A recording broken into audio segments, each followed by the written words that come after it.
What's up, morons? Welcome to another edition of Moron Money, where this is not financial advice. It's merely a springboard to doing your own research. Someone on patreon.com/blind Mike this week pointed out that it would be hilarious if the one time I forgot to say that, the SEC came knocking on my door. I don't think it would be quite as funny, but it would be great if they took someone like me away. Just for, I mean, come on. It's Moron Money with Blind Mike. You must know it's not financial advice, people. But I do try to provide enough information that hopefully we can all make a few bucks in the stock market and cryptocurrency. This is basically a wrap up of the week. There was a lot of news this week, and we've got a little new news that we didn't talk about mixed in there. So let's jump right into it. First, I will talk about the stock market because I wanted to talk about the deal that Barstool Sports and the Barstool Sports Arizona Bowl just announced. I thought it was pretty groundbreaking, honestly, and interesting because if done right, it could change the way broadcasting and streaming services create sports content. Barstool's always been very innovative with that stuff. Penn National was pretty clear when they acquired Barstool that that was going to be a big part of their brand, and that in new casinos you would have. I mean, obviously the Barstool Sportsbook app opening up in different states.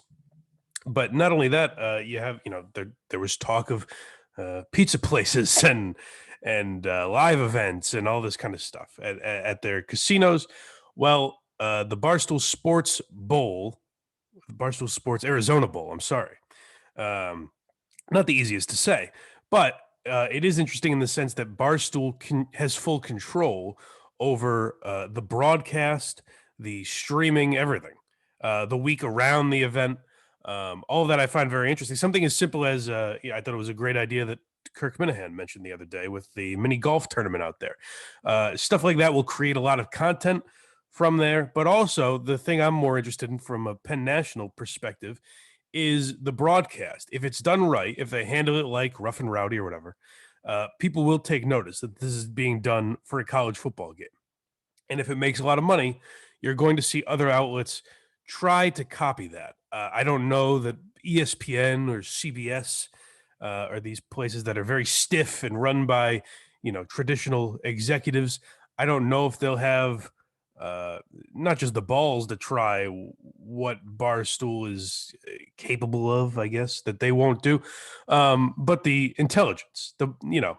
I don't think they will be brave enough to stray away from the traditional, two guys in suits, play-by-play guy that went to broadcasting school, and a veteran that played the game. I think Barstool could stray from that, and it's something I've talked about from a long time, changing the way broadcasting is done. I think that would be big for the industry, and have no doubt that at least if ESPN and CBS and Fox aren't able to do it, Amazon will take notice. And if Amazon takes notice because they have football games, places like it's eventually going to knock Netflix on their ass when they say, "Hey, we're not going to do things that require ads." Eventually, they're going to have to. They're looking to, open up their reach, expand their reach. You see that with them adding video games. Eventually, I think live broadcasting will have to be in all streaming services' purview. So that could change a lot, and I find that very interesting. I also find it interesting that it didn't change Penn's stock price at all. In fact, they were down a little bit yesterday. So this could be a very good time to buy Penn National. Maybe people aren't looking far enough ahead.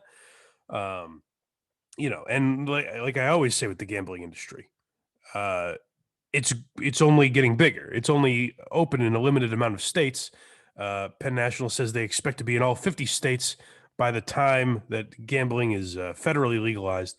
And also, I mean, you saw what DraftKings did with Dan Le Batard. Expect them to try and copy this as well. And also, I think it'll change what sports do. I mean, I don't know. Baseball wouldn't go to Barstool, I don't think. I don't know what their relationship is like. I'm sure it's not bad, but I don't know if they have again, for whatever reason, there's a stigma with attaching yourself to Barstool. If college football did it, I don't think it's that far away for sports, but I don't know if someone like baseball would do it, but it would be very smart. And if it's not Barstool, it will be some other streaming service. Again, especially if this is done right.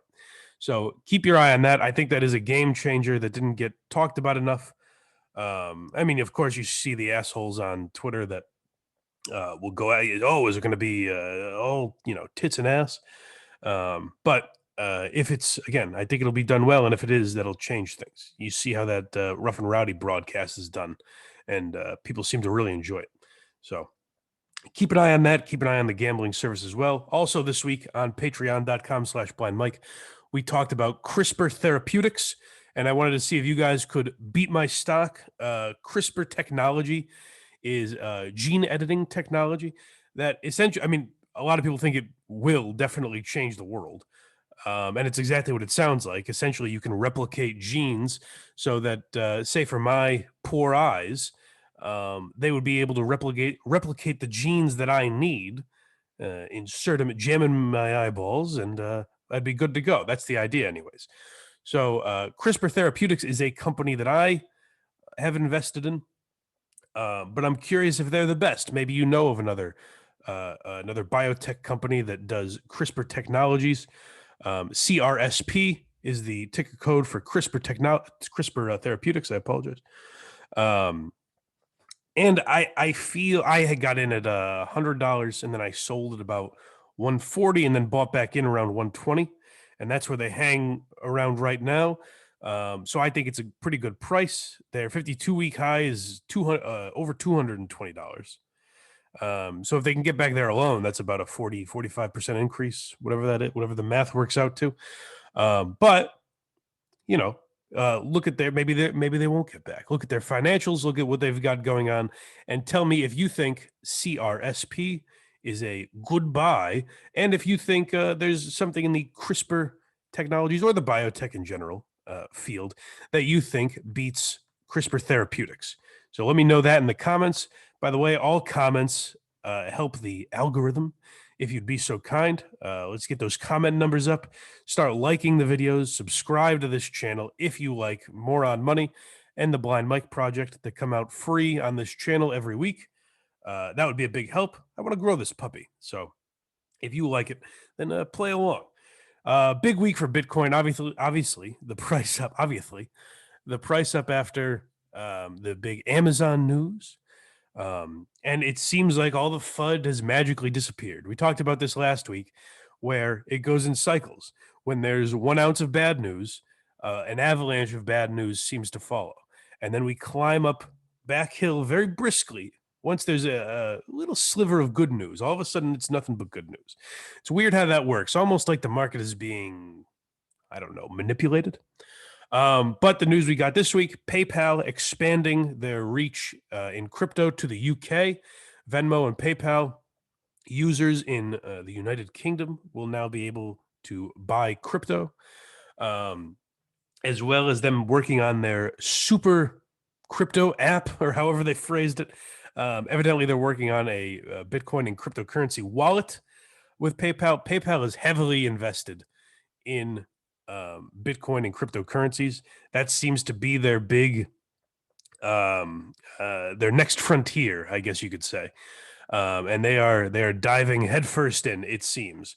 So keep an eye on that. The other news we had in Bitcoin is that institutional investing checked the price on Monday, because institutional investing in Germany may be flooding into the market.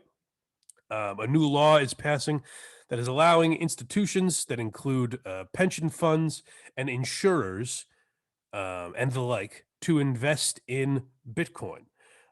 So that will be huge. Billions of dollars are now able to flood into the crypto market that previously were not. So keep an eye on that. And the other thing to look at next week is Ethereum. On August 4th, Ethereum becomes deflationary. I've been talking about this for, I think, like 2 months now. Almost, we've been talking about it. That Ethereum on August 4th, Ethereum will start to be burned, which makes Ethereum a deflationary asset. It provides a scarcity to Ethereum that previously was not there. I think today or yesterday is the anniversary of Ethereum. And Ethereum 1.0 will be no more. Ethereum 2.0 is what we finally seem to be getting. This will also help with gas fees. Those seem to be getting lower, hopefully. And if it seems like Bitcoin and Ethereum, as well as altcoins, are about to take off. Now, nobody knows this, obviously. Don't bet your house on it, as they say. Only invest what you're able to. But it does seem like we're on the verge of exploding here. All indications would point to that. We had a span of 7 straight days or 8 straight days in the green for Bitcoin. Things are looking up. We've been over 2,000 now for a few days with Ethereum. We've been hovering in that $38,000, $39,000, $40,000 range with Bitcoin. And, it seems like finally we're set to go back to all-time highs. Now, Elon Musk said this week that Tesla has around 46,000, or he hinted at that Tesla has around 46,000 Bitcoin, which is quite a lot. Michael Saylor and MicroStrategy have, I think, 105,000 Bitcoin, something like that. So institutions are gobbling up all the Bitcoin. We're not going to have much left. We're going to have to pick up the scraps.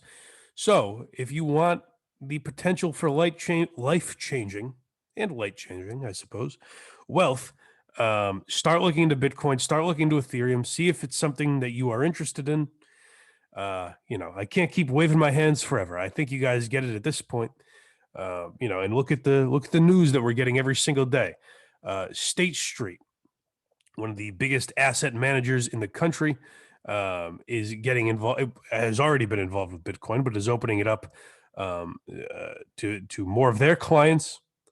So every day we have news of institutions, insurance companies, hedge funds, asset managers, billionaires. All these people every day are flooding into the Bitcoin market. So if you aren't, I don't know what you're waiting for. As I always say, only invest what you can.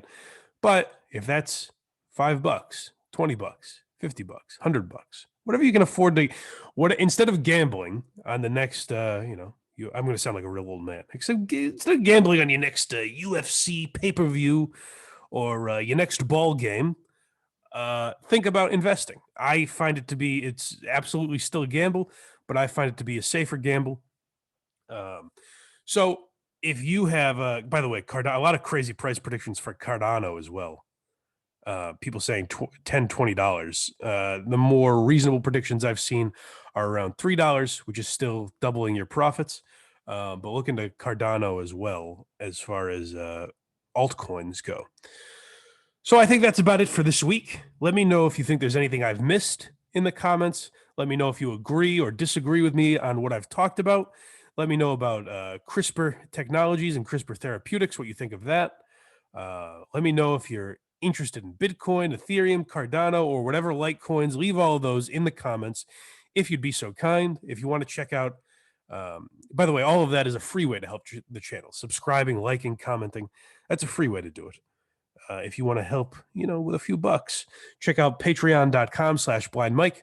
We do 2 bonus episodes of More on Money every week, as well as the Blind Mike Project and other extra goodies on patreon.com/blindmike if you want to check that out. Next episode of More on Money will be Sunday on Patreon. So we hope you join us there. And until then, keep making money, folks.